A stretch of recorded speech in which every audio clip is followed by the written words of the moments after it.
Hello student, welcome to Atul education. तो student, आज के वीडियो में हम लोग देखेंगे जो आज बीके का पेपर हुआ, मींस जुलाई 2024 का जो बीके का पेपर्स है, इसके हम लोग सोल्यूशन देखेंगे। जहां पर मैं आपको ऑब्जेक्टिव क्वेश्चन के आंसर इस वीडियो के अंदर बताने वाला हूं। इसके आगे जो प्रैक्टिकल क्वेश्चन रहेगा उसके भी सोल्यूशन बताऊंगा। जैसे कि स्टूडेंट, आपको पता है जितने भी पेपर हो रहे हैं हर एक का मैं ऑब्जेक्टिव का यहाँ पर सोल्यूशन अपलोड कर रहा हूँ, जिससे आप लोग को एक आइडिया मिलेगा कि कितने मार्क्स आपको मिल रहे हैं। तो आप लोगों ने चैनल को सब्सक्राइब नहीं किया तो चैनल को सब्सक्राइब कर लेना। यदि स्टूडेंट अभी एकेडमिक ईयर में आप लोग ने अभी 11th पास करके आए हो तो भी आपके लिए बहुत बेस्ट चैनल है। स्टूडेंट, यदि आप आगे स्टडी करना चाहते हो तो आप लोग चैनल को सब्सक्राइब करके रख सकते हो, जिससे आपको 12th के लिए बहुत सारे बेनिफिट आपको इस चैनल से मिलेगा। और यदि स्टूडेंट आप लोग 12th के लिए क्लासेस ज्वाइन करना चाहते हो तो आप लोग मुझसे कॉन्टेक्ट कर सकते हो। स्टूडेंट, इस नंबर पे आप लोग मुझे मैसेज कर सकते हो, जहां पर आपको क्रैश कोर्स भी मिल जाएंगे। नंबर है 9820827674। अभी आज के पेपर में हम लोग ऑब्जेक्टिव क्वेश्चन के आंसर देखते हैं कि क्या क्या पूछा गया था और इसके क्या राइट आंसर रहेंगे। तो सबसे पहला पूछा गया था, यहाँ पर 20 मार्क के ऑब्जेक्टिव आते हैं, जिसमें से क्वेश्चन नंबर 1A था, राइट यू एग्री और disagree with the following statement. जो स्टेटमेंट दिया था इससे आप एग्री हो डिसएग्री हो आपको बताना था। तो टोटल 5 मार्क के लिए क्वेश्चन पूछे गए हैं। फर्स्ट क्वेश्चन है, legal software is fully functional software without any restriction. बहुत ही सिंपल क्वेश्चन पूछा गया था। बोला जो लीगल सॉफ्टवेयर होते हैं वो फुल्ली फंक्शनल होते हैं, मतलब बहुत अच्छे तरीके से चलते हैं। सॉफ्टवेयर विदाउट एनी रिस्ट्रिक्शन, उसके ऊपर कोई भी रिस्ट्रिक्शन नहीं होता है। तो राइट है, इससे हम लोग एग्री करते थे। इसका राइट आंसर आपका क्या आ जाएगा? एग्री आ जाएगा। यहाँ पर आपको एग्री लिखना था।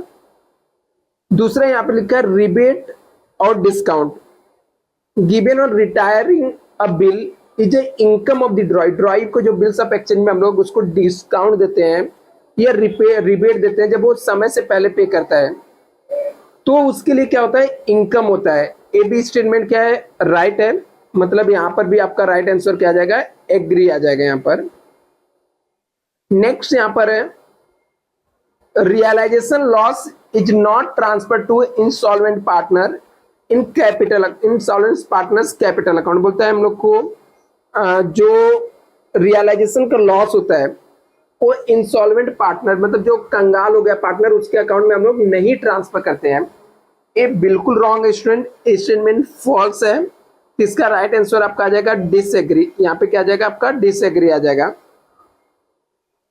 नेक्स्ट क्वेश्चन है not for profit concern I have a profit motive. बोलता है नॉट फॉर प्रॉफिट कंसर्न, जिसका नाम ही है प्रॉफिट नहीं कमाना है, बोलता है उसका मेन मोटिव होता है प्रॉफिट कमाना है। ए बी स्टेटमेंट क्या है? रॉन्ग है। तो इसका आ जाएगा डिसएग्री आ जाएगा। यहाँ पर भी डिसएग्री आ जाएगा। आगे लिखा है the Indian partnership act was in forces in the year 1945। बोलता है इंडियन पार्टनरशिप एक्ट जो है 1945 में आया, जो कि 1932 में आया था। ए बी स्टेटमेंट क्या है? फॉल्स। तो आ जाएगा आपका डिसएग्री आ जाएगा। यहाँ पर भी क्या आ जाएगा? आपका डिसएग्री आ जाएगा। नेक्स्ट यहाँ पर है select the correct option and write the statement. आपको सेलेक्ट करना है और उसके राइट ऑप्शन आपको लिखना है। The balance on capital accounts of partners on his death is transfer to dash account. The balance on capital accounts of partners is death transfer to dash account. बोलता है जो बैलेंस रहता है capital account का partners का, death होने पे कहाँ पे ट्रांसफर करना पड़ता है? तो लीगल हायर्स और लोन एग्जीक्यूटर के लोन अकाउंट्स में इसको हम लोग स्टूडेंट ट्रांसफर करते हैं। नेक्स्ट यहाँ पर है decreases in the value of asset should be dash to be profit and loss account. बोलता है जब डिक्रीज होता है वैल्यू ऑफ असेट्स, जब डिक्रीज होता है तो उसको कौन से साइड में हम लोग profit and loss adjustment account के ट्रांसफर करते हैं? तो प्रैक्टिकल बेस्ड क्वेश्चन है। कहां पे आता है? डेबिट साइड में। कभी भी किसी भी एसेट्स का वैल्यू कम होता है तो हम लोग कहां पे ट्रांसफर करते हैं? Profit and loss adjustment account के डेबिट साइड में हम लोग जाकर लिखते हैं यहाँ पर। नेक्स्ट यहाँ पर था एक्सेस। एक्सेस मतलब ज्यादा, proportionate capital over the actual capital represent. जो एक्चुअल कैपिटल रिप्रेजेंट करता है उससे एक्सेस है। Excess of proportionate capital actual capital represent जो कर रहा है तो उसे हम लोग क्या बोलते हैं? डेफिसिएट कैपिटल बोलते हैं। नेक्स्ट यहाँ पर है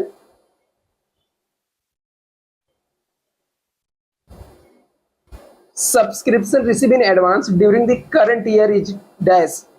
बोलता सब्सक्रिप्शन हमने एडवांस में रिसीव किया करंट ईयर में, तो क्या रहेगा, वो लायबिलिटीज रहेगा। हम लोगों ने एडवांस में रिसीव किया, क्या रहेगा, लायबिलिटीज रहेगा। नेक्स्ट क्वेश्चन था यहाँ पर, when there is a no partnership agreement between the partner, the division of profit to be take place। बोलता है यदि पार्टनरशिप डीड नहीं दिया रहेगा, आपको बताया नहीं रहेगा कि कौन से रेशियो में प्रॉफिट एंड लॉस को बांटना है, तो आपको प्रॉफिट एंड लॉस कौन से रेशियो में बांटना, तो इक्वल रेशियो में हम लोग बांटते हैं, मतलब सब पार्टनर में इक्वल रेशियो में हम लोग डिस्ट्रीब्यूट कर देते हैं। इसके बाद क्वेश्चन नंबर 1C था 5 मार्क का, write a word term paraphrase और substitute for each of the following statement.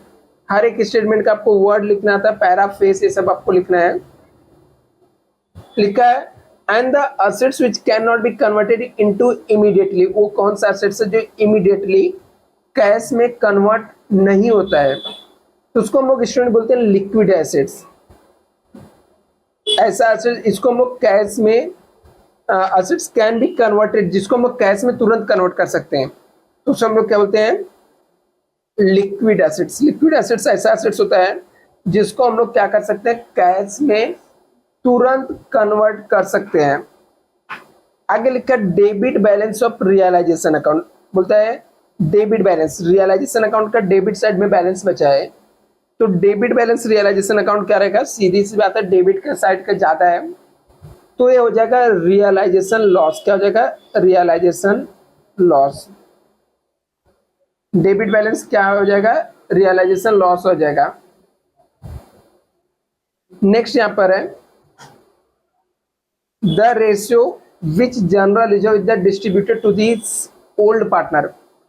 The ratio in which general reserve is distributed to old partner, वो कौन सा रेशियो है जो जनरल रिजर्व का distribute करते हैं, किसको, ओल्ड पार्टनर को हम लोग डिस्ट्रीब्यूट करते हैं। Ratio in which general reserve distribute, तो उसको हम लोग बोलते हैं student old ratio. Old ratio में हम लोग डिस्ट्रीब्यूट करते हैं।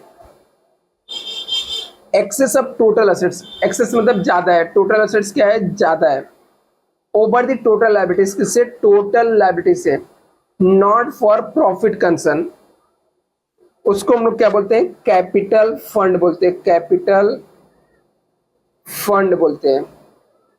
नेक्स्ट यहां पर है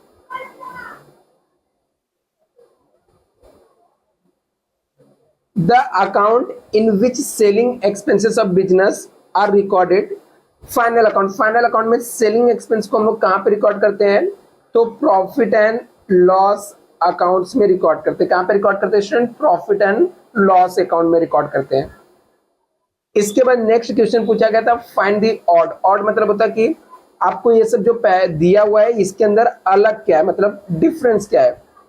इसमें से 4 आइटम दिया तो 3 क्या होंगे, सेम होंगे, एक ही रिलेटेड रहेंगे, एक उससे अलग रहेगा, तो उसको हम बोलते हैं फाइंड ऑड। तो आपको ऑड फाइंड करना है। इसमें पहला यहाँ पे दिया premium, at discount, at par और ब्रोकरेज। तो अभी क्या होता है ना, शेयर्स हम लोग प्रीमियम में भी इश्यू कर सकते हैं, डिस्काउंट में, पार में। तो ब्रोकरेज क्या हो गया, इससे अलग हो गया, ठीक है, ये सब इश्यू प्राइस है। ब्रोकरेज क्या हो गया, एक तरीके के चार्जेस हो गए, तो ब्रोकरेज क्या आ जाएगा, हम लोग का अलग आ जाएगा यहाँ पर, मतलब यहाँ पर ऑड वन में आ जाएगा। नेक्स्ट यहाँ पर है नोटरी पब्लिक, ड्रॉवर, ड्रॉई, पे। अभी बिल्स ऑफ एक्सचेंज नंबर नाम का चैप्टर आप लोगों ने पढ़ा रहेगा स्टूडेंट, तो उसके अंदर ड्रॉवर, ड्रॉई, पे ये तीनों क्या होते हैं, पार्टीज होते हैं। बट नोटरी पब्लिक क्या होता है, जब बिल डिसऑनर होता है तो जो चार्जेस लगता है उसको हम लोग नोटरी पब्लिक ऐसा बोलते हैं। तो ये क्या हो गया, एकदम अलग हो गया, ठीक है, एक तरीके से चार्जेस पे करना है, एक्सपेंस हो गया। नोटरी पब्लिक जो बोलते हैं ना, एक चार्जेस लगता है डिसऑनर होने पे, वो हो गया। और ये तीनों क्या हो गया, सेम हो गया, तो ये क्या हो जाएगा आपका ऑड वन हो जाएगा। Increase in building, increase in machinery, decrease in furniture, increase in bills receivable.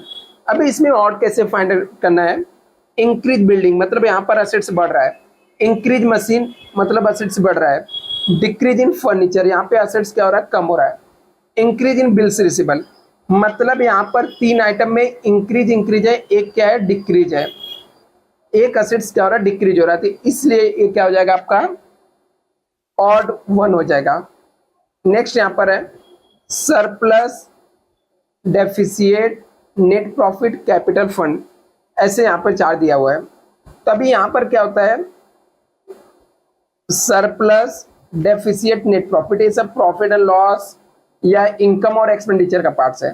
Capital fund जो है वो किसका पार्ट्स है, लायबिलिटीज कहते हैं, कहाँ पे आ जाएगा, लायबिलिटीज में आ जाएगा। ऐसे यहाँ पे कैरेज इनवर्ड है, सैलरी है, रॉयल्टी, इंपोर्ट ड्यूटी। अभी इसको कैसे आपको आइडेंटिफाई करना है, ये आपके लिए डिफिकल्ट आ सकता है, ठीक है। अभी इसके लिए आपको फाइनल अकाउंट को आइटम जो उसके अंदर आते हैं, जो जो चीजें हैं वो आपको पता रहना बहुत जरूरी है। तो फाइनल अकाउंट्स के अंदर एक ट्रेडिंग अकाउंट्स बनता है। ट्रेडिंग अकाउंट्स के अंदर इंपोर्ट ड्यूटी भी आता है, रॉयल्टी भी आता है, कैरेज इनवर्ड भी आता है। लेकिन जो सैलरी होता है वो सैलरी नहीं आता। सैलरी कहाँ पे आता है, प्रॉफिट एंड लॉस अकाउंट्स के अंदर आता है। तो सैलरी जो रहेगा ये प्रॉफिट एंड लॉस में आता है। तो ऑड वन कौन सा हो जाएगा, प्रॉफिट एंड लॉस हो जाएगा। Thank you so much student. बाकी क्वेश्चन यहाँ पर है, ठीक है। चाहिए तो इसको स्क्रीनशॉट लेना, मैं एक बार स्क्रॉल कर देता हूँ, आप लोग को लेके सॉल्व करना कर सकते हो। बाकी ये पेपर जैसे मुझे टाइम मिलेगा मैं आप लोग को सॉल्व करा दूंगा।